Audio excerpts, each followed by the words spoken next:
오늘 우리에게 주신 하나님의 말씀은 구약성경 민수기 14장 1절에서 10절까지 말씀입니다. 제가 보는 성경으로 구약 218쪽입니다.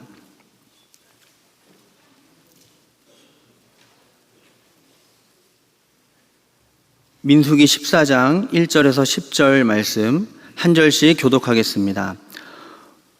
온 회중이 소리를 높여 부르짖으며 백성이 밤새도록 통곡하였더라.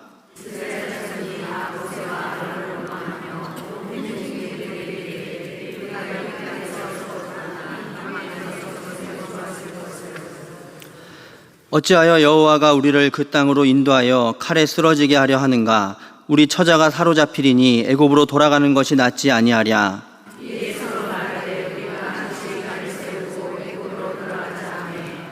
모세와 아론이 이스라엘 자손의 온 회중 앞에서 엎드린지라.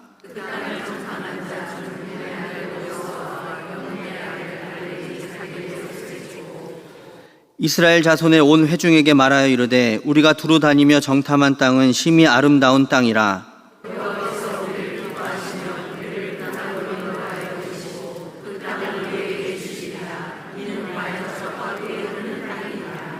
다만 여호와를 거역하지는 말라. 또 그 땅 백성을 두려워하지 말라. 그들은 우리의 먹이라. 그들의 보호자는 그들에게서 떠났고 여호와는 우리와 함께 하시느니라. 그들을 두려워하지 말라 하나.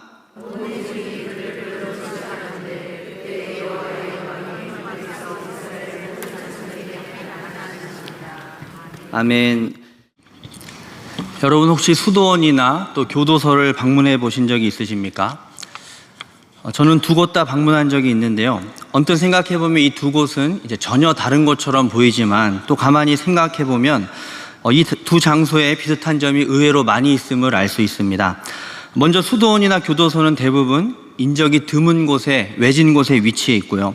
또 안에 생활을 보면 거기 있는 사람들은 대부분 이제 비슷한 옷을 입고 비슷한 머리를 하고 있습니다. 또 모두가 정해진 시간에 일어나서 함께 밥을 먹고 일도 같이 하고 비슷한 하루 일과를 보내고 모두 같은 시간에 잠을 잡니다. 두 곳 모두 큰 소리로 이야기하는 것도 조심스럽고 행동도 조심해야 되죠. 자기 마음대로 외부로 출입을 하는 것도 쉽지 않은 공통점이 있습니다. 이렇게 수도원과 교도소는 전혀 다른 것 같지만 비슷한 점이 많이 있습니다. 비슷한 환경, 비슷한 조건에서 비슷한 생활을 하며 지내고 있습니다. 그러나 이 두 곳에는 분명한 차이가 있습니다. 바로 그 안에서 지내는 사람들의 자세와 태도입니다. 수도원이 감사와 찬양, 또 기도 소리가 가득하다면 비슷한 환경과 조건이지만 교도소는 오히려 불평과 원망, 비난의 소리로 가득하다라는 것이죠. 천국과 지옥도 마찬가지입니다. 이런 이야기가 있는데요. 천국과 지옥에 가면 식사 시간이 있다고 합니다. 여러분 어디 밥이 더 맛있을까요? 천국 안 가보셨나요? 모두 다 똑같이 맛있는 밥과 반찬이 나온답니다. 다만 특이한 점은 식사를 할 때 모두 다 자기 팔보다 훨씬 긴 수저를 가지고 식사를 한다고 합니다. 여러분 자기 팔보다 긴 수저를 가지고 식사를 하면 어떨까요? 네, 잘 못 먹겠죠. 혼자서는 도저히 식사를 할 수가 없습니다. 그런데 천국에서는 식사 시간이 너무 즐겁고 행복하고 웃음이 가득하지만 지옥에서는 말 그대로 지옥 같은 식사 시간을 보낸다는 겁니다. 왜냐하면 천국에서는 긴 수저를 가지고 서로가 서로에게 맛있는 걸 먹여주면서 식사를 하지만 지옥에서는 자기 혼자 먹을 수 없는 그 긴 수저를 가지고 어떻게 해서든 내가 먹겠다고 애를 쓰면서 식사를 제대로 하지 못한다는 거죠. 이처럼 환경과 조건은 비슷하지만 사람들이 그것에 어떻게 반응하고 대처하는지에 따라서 어떤 곳은 수도원과 천국이 될 수 있고 또 어떤 곳은 교도소나 지옥과 같은 곳이 될 수 있음을 보여줍니다. 그런 의미에서 여러분들은 지금 어디에서 지내고 계십니까? 네, 답은 안 하셔도 됩니다. 오늘 우리가 읽은 말씀에도 이제 비슷한 이야기가 있습니다. 비슷한 상황이 아니라 사실은 똑같은 상황을 겪으면서도 전혀 다른 반응과 태도를 보이는 사람들이 등장하죠. 먼저 이스라엘 백성들은 1절에서 4절까지 보면 이런 반응을 하고 있습니다. 온 회중이 소리를 높여 부르짖으며 백성이 밤새도록 통곡하였더라. 이스라엘 자손이 다 모세와 아론을 원망하며 온 회중이 그들에게 이르되 우리가 애굽 땅에서 죽었거나 이 광야에서 죽었으면 좋았을 것을 어찌하여 여호와가 우리를 그 땅으로 인도하여 칼에 쓰러지게 하려는가? 우리 처자가 사로잡히리니 애굽으로 돌아가는 것이 낫지 아니하랴. 이에 서로 말하되 우리가 한 지휘관을 세우고 애굽으로 돌아가자라고 얘기하죠. 이스라엘 백성들은 지금 하나님이 약속하신 그 가나안 땅을 눈앞에 두고 통곡하고 원망하고 있습니다. 차라리 죽었으면 좋겠다. 왜 우리를 애굽에서 나오게 했냐? 차라리 지금이라도 우리가 애굽으로 돌아가는 게 낫지 아니하냐 하며 할 수 있는 모든 불평과 원망을 다 쏟아내고 있었죠. 반면에 여호수아와 갈렙은 7절에서 9절에 이렇게 고백합니다. 이스라엘 자손의 온 회중에게 말하여 이르되 우리가 두루 다니며 정탐한 땅은 심히 아름다운 땅이라. 여호와께서 우리를 기뻐하시면 우리를 그 땅으로 인도하여 들이시고 그 땅을 우리에게 주시리라. 이는 과연 젖과 꿀이 흐르는 땅이니라. 다만 여호와를 거역하지는 말라. 또 그 땅 백성을 두려워하지 말라. 그들은 우리의 먹이라. 그들의 보호자는 그들에게서 떠났고 여호와는 우리와 함께 하시느니라. 그들을 두려워하지 말라라고 고백합니다. 여호수아와 갈렙 역시 똑같은 하나님이 약속하신 그 가나안 땅을 눈앞에 두고 이 땅은 너무나도 아름다운 땅이다. 두려워하지 말자. 그 땅은 우리의 것이다. 하나님이 우리와 함께 하시고 하나님께서 우리를 기뻐하신다라고 고백하면서 믿음과 승리의 고백으로 회중을 권면하고 있는 것을 볼 수 있습니다. 우리가 알고 있는 것처럼 이스라엘은 출애굽한 후에 가나안 땅에 들어가기에 앞서서 그 땅이 어떠한지를 먼저 정탐합니다. 12명의 정탐꾼을 뽑아서 가나안 땅을 보고 오게 했고, 정탐꾼들이 돌아온 후에 가나안 땅에 대한 설명을 듣고 각각 이러한 반응을 보이고 있었던 것이죠. 중요한 것은 이스라엘의 이러한 불평과 원망이 이번이 처음이 아니었다는 겁니다. 이스라엘 백성들은 광야길을 걷는 내내 무슨 일만 생기면 계속해서 불평하고 원망하는 일관적인 태도를 보이고 있었습니다. 출애굽기 14장 10절에서 12절에 이스라엘 백성들이 홍해 앞에 섰을 때에도 지금과 비슷한 불평과 원망을 늘어놓는 걸 볼 수 있습니다. 바로가 가까이 올 때에 이스라엘 자손이 눈을 들어 본즉 애굽 사람들이 자기들 뒤에 이른지라. 이스라엘 자손이 심히 두려워하여 여호와께 부르짖고 그들이 또 모세에게 이르되 애굽에 매장지가 없어서 당신이 우리를 이끌어내어 이 광야에서 죽게 하느냐? 어찌하여 당신이 우리를 애굽에서 이끌어내어 우리에게 이같이 하느냐? 우리가 애굽에서 당신에게 이른 말이 이것이 아니냐? 이르기를 우리를 내버려 두라. 우리가 애굽 사람을 섬길 것이라 하지 아니하더냐? 애굽 사람을 섬기는 것이 광야에서 죽는 것보다 낫겠노라라고 불평하고 원망했습니다. 출애굽하는 과정에서 이미 놀라운 하나님의 기적 10가지를 경험했음에도 불구하고 그들은 홍해라는 문제를 만나자 또다시 불평하고 원망을 늘어놓기 시작했던 거죠. 기적을 통해 홍해를 건넌 후에도 이스라엘 백성들은 똑같았습니다. 광야에서 고기를 못 먹게 되자 그들은 또다시 불평하는데 출애굽기 16장 2절 3절에 이스라엘 자손 온 회중이 그 광야에서 모세와 아론을 원망하여 이스라엘 자손이 그들에게 이르되 우리가 애굽 땅에서 고기 가마 곁에 앉아있던 때와 떡을 배불리 먹던 때에 여호와의 손에 죽었더라면 좋았을 것을 너희가 이 광야로 우리를 인도해내어 이 온 회중이 줄여 죽게 하는도다 라고 얘기하면서 문제 앞에서 또 불평하고 원망을 하기 시작했죠. 또 물이 없을 때에도 마찬가지입니다. 출애굽기 17장 2절과 3절에 백성이 모세와 다투어 이르되 우리에게 물을 주어 마시게 하라. 모세가 그들에게 이르되 너희가 어찌하여 나와 다투느냐? 너희가 어찌하여 여호와를 시험하느냐? 거기서 백성이 목이 말라 물을 찾으매 그들이 모세에게 대하여 원망하여 이르되 당신이 어찌하여 우리를 애굽에서 인도해 내에서 우리와 우리 자녀와 우리 가축이 목말라 죽게 하느냐라고 얘기하죠. 마치 버튼만 누르면 자동적으로 반응하는 장난감처럼 이스라엘은 문제를 만날 때마다 모든 상황을 제쳐놓고 반사적으로 불평하고 원망하고 있음을 보여줍니다. 잠언 26장 11절에 개가 그 토한 것을 도로 먹는 것 같이 미련한 자는 그 미련한 것을 거듭 행하느니라 라는 이 말씀처럼 그들은 계속해서 문제를 만날 때마다 원망하고 불평하고 하나님 은혜를 경험했다가도 다시 문제를 만나게 되면 또다시 원망하고 불평하는 이 습관적인 이 고질병에 시달리고 있었습니다. 반면 이스라엘 백성들과 늘 똑같은 상황 가운데 있었지만 전혀 다른 반응을 보이는 사람들도 있었습니다.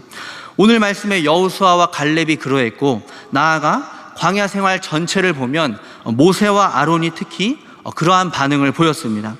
오늘 우리가 읽은 말씀 민수기 14장 5절 말씀을 보면 모세와 아론이 불평하고 원망하는 그 이스라엘 자손의 온 회중 앞에서 엎드린지라 라고 말씀하죠.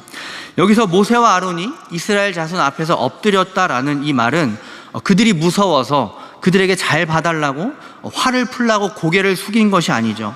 이스라엘 백성들이 불평하고 원망하는 가운데 모세와 아론은 하나님 앞에 기도하기 위해서 엎드렸다라고 말씀하고 있는 겁니다. 모세와 아론은 하나님 앞에서 자신들이 처한 상황을 위해서 또 이스라엘 백성들이 처한 그 똑같은 문제를 위해서 기도하기를 선택했다는 것이죠. 그리고 그들이 기도하고자 했던 것도 이번이 처음이 아니었습니다.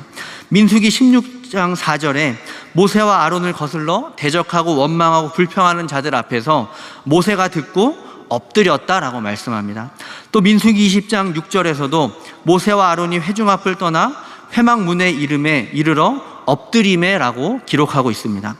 이처럼 모세와 아론은 이스라엘과 똑같은 문제를 만났지만 그 문제 앞에서 불평하고 원망하는 대신에 엎드려 기도하기를 택했던 그런 믿음의 사람이었음을 성경은 말씀하고 있습니다.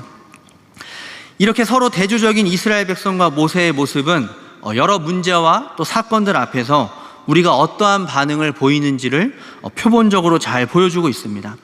여러분들은 어떻습니까? 지금 내가 처한 상황과 문제 앞에서 어떤 반응을 하고 계십니까? 이스라엘 백성의 모습입니까? 아니면 모세의 모습입니까? 우리가 어떤 반응을 하고 또 무슨 말을 하는지가 중요한 이유가 있습니다. 왜냐하면 우리가 하는 반응이 단순히 내 기분 표현으로 끝나는 것이 아니라 내 말 한마디 한마디가 하나님 앞에서 하는, 또한 하나님이 다 듣고 계시는 반응이 되기 때문입니다. 하나님이 우리의 반응 하나하나를 다 보고 계시고 듣고 계시기 때문이라는 거죠. 특별히 오늘 우리가 읽은 이 말씀은 이스라엘 백성들의 광야 생활 가운데 가장 중요한 사건이 됩니다. 왜냐하면 그들이 불평한 말로 인해서 이스라엘이 가나안 땅에 바로 들어가지 못하고 불평한 세대가 모두 다 죽게 되는 이 40년 동안 광야에서 방황하게 되는 이 결정적인 원인이 바로 오늘 이 사건이기 때문입니다. 그리고 성경은 불평한 그들이 광야에서 다 죽게 된 이유를 이렇게 말씀합니다. 민수기 14장 28절과 29절입니다. 그들에게 이르기를 여호와의 말씀에 내 삶을 두고 맹세하노라. 너희 말이 내 귀에 들린 대로 내가 너희에게 행하리니 너희 시체가 이 광야에 엎드러질 것이라. 이스라엘 백성들이 계속해서 차라리 우리가 광야에서 죽었으면 좋았을 것을 하며 입에 달고 살던 그 불평과 원망대로 너희 말이 내 귀에 들린 대로, 하나님의 귀에 들린 대로 그들은 모두 광야에서 죽게 되고 40년간 방황을 하며 고통의 시간을 보내야 했음을 말씀합니다. 누구 귀에 들린 대로요? 하나님 귀에 들린 대로, 그대로 하나님께서 이스라엘 백성들에게 행하셨다라는 것입니다. 내 귀에 들린 대로, 하나님 귀에 들린 대로라는 이 말씀이 이스라엘 백성들에게 아주 무서운 말씀이 돼버린 겁니다. 그들이 아무 생각 없이 뱉은 그 불평과 원망이 그대로 자신들의 삶에 돌아왔기 때문입니다. 이스라엘은 자신들의 말대로 또 하나님 귀에 들린 대로 광야에서 모두 죽고 아무도 약속의 땅 가나안에 들어가지 못하게 되었습니다. 이렇게 너희 말이 내 귀에 들린 대로 내가 너희에게 행하겠다라는 이 말씀이 어떻습니까? 참 무서운 말씀이다라는 생각이 들죠. 그런데 여러분, 우리가 다시 한번 생각해 보면 이 말씀이 정말 무서운 말씀이기만 할까 하는 것입니다. 여러분, 이 말씀이 과연 모세에게도 그렇게 무서운 말씀이었을까요? 민수기 14장 20절 말씀에 보면 모세에게 하나님이 뭐라고 말씀하시냐면 여호와께서 이르시되 내가 내 말대로 사하노라 라고 말씀하고 있습니다. 여기서도 하나님은 모세에게 너의 말대로, 내 귀에 들리는 대로 내가 그대로 너에게 행하겠다라고 말씀하시죠. 그럼 이 말씀이 모세에게 무서운 말씀이었을까요? 이 말씀은 모세에게 전혀 무서운 말씀이 아니었다는 것이죠. 오히려 이 말씀은 모세의 요청과 기도에 하나님께서 그래, 내가 너의 말대로, 내 귀에 들린 대로 내가 그 기도를 들어주겠다라는 응답과 허락의 말씀이었다는 것이죠. 적어도 모세에게 이 말씀은 저주의 무서운 말씀이 아니라 축복의 말씀이요, 약속의 말씀이요, 기도 응답의 말씀이었다는 겁니다. 그렇다면 우리에게 내 귀에 들린 대로라는 이 말씀은 어떤 말씀입니까? 무서운 저주의 말씀입니까? 아니면 축복과 약속의 말씀입니까? 이 말씀이 우리에게 축복이 되는지 저주가 되는지는 우리가 겪는 문제와 그 상황 앞에서 우리가 무슨 말을 하고 어떤 반응을 보이는지에 달려 있다는 것입니다. 이스라엘의 원망과 불평이 아니라 모세와 같은 믿음의 고백과 기도를 통해 이 말씀이 우리 모두에게도 저주가 아니라 축복이요, 약속의 말씀이요, 기도 응답의 말씀이 되시기를 간절히 바랍니다. 시편 18편 25절 26절은 바로 이러한 하나님의 모습을 우리에게 잘 보여주고 있습니다. 우리 25절 26절 말씀을 함께 읽도록 하겠습니다. 자비로운 자에게는 주의 자비로우심을 나타내시며 완전한 자에게는 주의 완전하심을 보이시며 깨끗한 자에게는 주의 깨끗하심을 보이시며 사악한 자에게는 주의 거스르심을 보이시리니. 아멘. 이 말씀을 보면 뭐라고 말씀합니까? 하나님께서 무조건 모든 이들을 저주하시는 하나님도 아니고 모든 이들에게 복을 주시는 하나님도 아니심을 말씀합니다. 하나님은 우리가 어떻게 하느냐에 따라서 하나님의 모습을 보여주시는, 자비로운 자에게는 자비로우심으로, 완전한 자에게는 완전하심으로, 깨끗한 자에게는 깨끗하심으로, 사악한 자에게는 거스르심으로 보여주신다 말씀하시죠. 우리가 어떤 말과 반응을 보이는지에 따라서 하나님 귀에 들리는 대로 그대로 행하시는 하나님이시다라고 우리에게 말씀하고 있습니다. 여러분, 우리에게 하나님은 어떤 분이시기를 원하고 계십니까? 우리의 말과 생각과 행동과 태도가 하나님 앞에 더 온전해지고 또 성숙해짐으로 자비의 하나님, 사랑과 긍휼의 하나님, 응답의 하나님, 약속의 하나님을 만나는 우리 모두가 되시길 바랍니다. 우리가 이러한 믿음의 고백을 하고 또 믿음의 선택을 하기 위해서 오늘 말씀에서 특별히 기억해야 할 두 가지 이름이 있습니다. 그것은 바로 모세와 이스라엘입니다. 여러분, 모세의 이름의 뜻이 무엇입니까? 모세의 이름은 출애굽기 2장 10절에 그가 그의 이름을 모세라 하여 이르되 이는 내가 그를 물에서 건져내었음이라 라고 말씀하죠. 모세라는 이름의 뜻은 건짐을 받았다, 다시 말해 구원을 받았다라는 뜻을 갖고 있습니다. 또 이스라엘이라는 이름은 창세기 32장 28절에 그가 이르되 내 이름을 다시는 야곱이라 부를 것이 아니요 이스라엘이라 부를 것이니 이는 내가 하나님과 및 사람들과 겨루어 이겼음이니라 라고 말씀합니다. 이스라엘은 하나님과 및 사람과 겨루어 이겼다라는 뜻입니다. 또 다른 의미로 이스라엘이라는 이름의 뜻은 하나님과 함께, 하나님과 같은 편이 되어서 이 세상과 싸워서 이겼다, 이런 의미를 갖고 있습니다. 다시 말해 이스라엘이라는 이름은 하나님의 힘과 능력으로 이 세상과 또 문제와 싸워서 승리한다라는 그런 의미를 갖고 있습니다. 이 이름의 뜻을 기억하며 우리가 출애굽기를 다시 읽어보면 그동안 이스라엘이 얼마나 말도 안 되는 반응을 하고 있는지를 알 수가 있습니다. 하나님과 더불어 하나님의 도우심으로 사는 자들이 물이 없어서 원망하고 불평했다.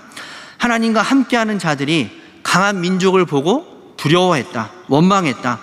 하나님의 능력을 의지하는 자들이 홍해 앞에서 걱정했다라는 말이 되기 때문이죠. 무엇보다 문제는 이러한 이스라엘의 모습이 또한 우리에게서 그대로 나타나고 있다는 것이죠.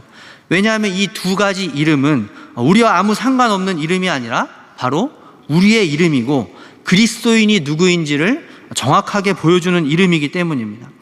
우리는 하나님의 은혜로 구원받고 건져냄을 받은 사람들이죠. 우리 역시 모세입니다. 또한 그리스도인들은 이 세상을 내 힘과 내 능력으로 살아가는 것이 아니라 하나님의 힘과 능력을 의지하며 살아가는 사람들이 바로 그리스도인들이죠. 우리가 바로 이스라엘입니다. 그리고 이 두 이름을 기억하고 내가 누구인지를 기억하는 것은 우리가 만나는 문제와 상황 앞에서 우리가 어떤 고백을 하고 어떤 선택을 해야 하는지를 우리에게 알려주고 있습니다. 여러분들은 문제 앞에서 지금 어떤 고백을 하고 어떤 반응을 보이고 계십니까? 내가 바로 하나님께 건져냄을 받은 모세이고 하나님의 능력으로 살아가는 이스라엘임을 기억하며 문제 앞에서 믿음의 고백을 하고 기도하기를 선택하는 저와 여러분들 되시길 바랍니다. 이런 이름을 가진 그리스도인으로 우리가 만나는 문제와 또 여러 상황 속에서 우리가 해야 할 일이 있습니다. 민수기 13장 27절에서 29절에 보면 정탐꾼들이 돌아와서 이렇게 고백하죠. 모세에게 말하여 이르되 당신이 우리를 보낸 땅에 간즉 과연 그 땅에 젖과 꿀이 흐르는데 이것은 그 땅의 과일이니이다. 그러나 그 땅 거주민은 강하고 성읍은 견고하고 힘이 클 뿐 아니라 거기서 아낙 자손을 보았으며 아말렉인은 남방 땅에 거주하고 헤딘과 여부스인과 아모리인은 산지에 거주하고 가나안인은 해변과 요단가에 거주하더이다라고 얘기합니다. 이 고백은 12정탐꾼 모두의 고백입니다. 그들 모두는 그 땅의 실상이 어떠한지를, 누가 어디서 살고 어떤 힘이 있고 과일이 어떻고 그 땅의 정세가 어떤지를 정확히 파악해서 보고하고 있습니다. 다시 말해 그들은 모두 현실을 바라보는 정확한 눈이 있었다는 거죠. 그리스도인들 역시도 먼저는 이 현실을 바라보는 눈을 떠야 되죠. 왜냐하면 그리스도인들은 현실을 부정하거나 현실을 도피해서 살아가는 사람들이 아니라 이 세상 한가운데서 살아가는 또 사람들이기 때문입니다. 그렇기 때문에 그리스도인들은 먼저 현실을 정확히 볼 수 있어야 합니다. 그러나 그리스도인들은 또 다른 한눈도 떠야 되는데 우리가 현실의 눈만 뜨고 있다면 그리스도인들이 이 세상 사람들과 다를 바가 없기 때문이죠. 그리스도인들이 떠야 하는 또 다른 눈은 바로 현실 너머에 있는 하나님의 약속을 바라볼 수 있는 믿음의 눈입니다. 10명의 정탐꾼은 현실을 정확히 파악하고 있었지만 믿음의 눈을 뜨지 않으므로 우리는 절대 그 땅을 차지할 수 없다. 우리는 그 땅을 들어갈 수 없다라고 결론을 내리죠. 그러나 여호수아와 갈렙은 그렇지 않았습니다. 민수기 13장 30절에 갈렙 역시도 현실을 정확히 파악하고 있었지만 그럼에도 불구하고 이렇게 고백하죠. 이르되 우리가 곧 올라가서 그 땅을 취하자 능히 이기리라 라고 고백하며 믿음의 눈으로 바라보고 고백하고 있었던 겁니다. 그래서 14장 6절에서 9절에 여호수아와 갈렙이 자기들의 옷을 찢고 이스라엘 자손의 온 회중에게 말하여 이르되 우리가 두루 다니며 정탐한 땅은 심히 아름다운 땅이라 여호와께서 우리를 기뻐하시면 우리를 그 땅으로 인도하여 들이시고 그 땅을 우리에게 주시리라. 이는 과연 젖과 꿀이 흐르는 땅이니라. 다만 여호와를 거역하지 말라. 또 그 땅 백성을 두려워하지 말라.